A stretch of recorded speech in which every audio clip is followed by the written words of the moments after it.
Every single day, roughly 20% of the world's petroleum supply flows through a narrow maritime corridor.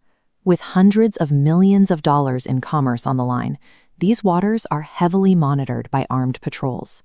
This tension dictates global markets and routinely dominates international news. 5 miles off the southern coast of Iran, the container ships and military anxieties give way to a different reality. You arrive in a quiet, slow-paced fishing community.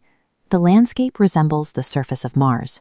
The beaches consist of a deeply saturated, blood-red earth, and that intense coloration spills into the tide, dyeing the waves a vibrant crimson.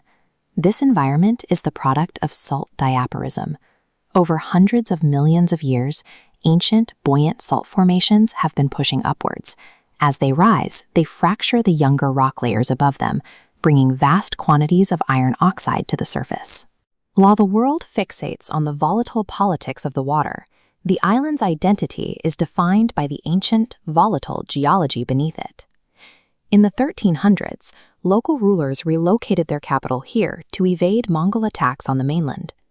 This move transformed the island into a wealthy medieval trade hub, an international emporium visited by Marco Polo. That wealth attracted the Portuguese Empire. In 1515, Commander Afonso de Albuquerque seized the island, making it a strategic cornerstone for Portuguese trade in the Indian Ocean. Albuquerque ordered the construction of the Fort of Our Lady of the Conception to secure the prize. Today, you can still walk through the weathered red stone ruins, where abandoned iron cannons remain fixed in position, facing the sea. After the Portuguese were expelled in 1622, the grand trade routes shifted. The island settled into its current form, a resilient community of 6,000 people, primarily sustained by fishing. Empires eventually faded, but the local community remained, adapting their daily lives to the constraints of the salt dome. Exploring the island's 24-kilometer circumference typically involves hiring a local driver and a tuk-tuk directly from the port. This satellite map shows the island's elliptical shape and sprawling central salt dome. On the southwestern coast, the Valley of Sculptures displays thousands of years of wind erosion, where conglomerate rocks are carved into jagged, mythical shapes. The core of the salt dome features towering, jagged, reddish-brown rock formations. The high solubility of salt compared to the surrounding stone results in a sharp, heavily eroded topography. The interior of the island's salt caves reveals the layering of this evaporative rock.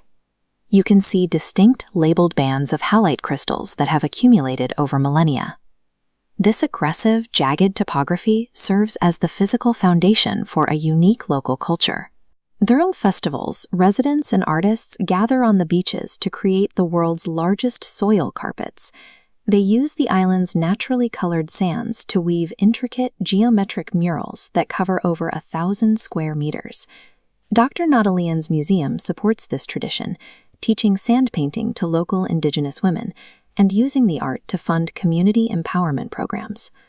The local Bandari people have developed specific tools to survive this environment. Many women wear traditional borege masks, which carry cultural significance and provide vital protection from the brutal Persian Gulf sun. The heat dictates a slow rhythm for the village. Between 2 and 5 in the afternoon, the community observes a mandatory siesta to escape the highest temperatures of the day. The deep red iron oxide soil that covers the island, known locally as galak, possesses a mineral composition that makes it edible. Locals harvest the earth, mix it with water, and use it as a culinary ingredient. This red galak is baked into traditional sarag bread and used to coat freshly caught fish.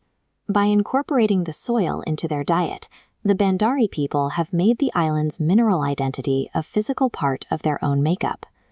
Reaching the island requires taking a passenger ferry from the mainland port of Bandar Abbas or from neighboring Kesh Island. Because of the extreme climate, visits should be planned between November and March. Outside of those months, the heat is often too severe for outdoor exploration. Visitors must carry physical cash in Iranian rials.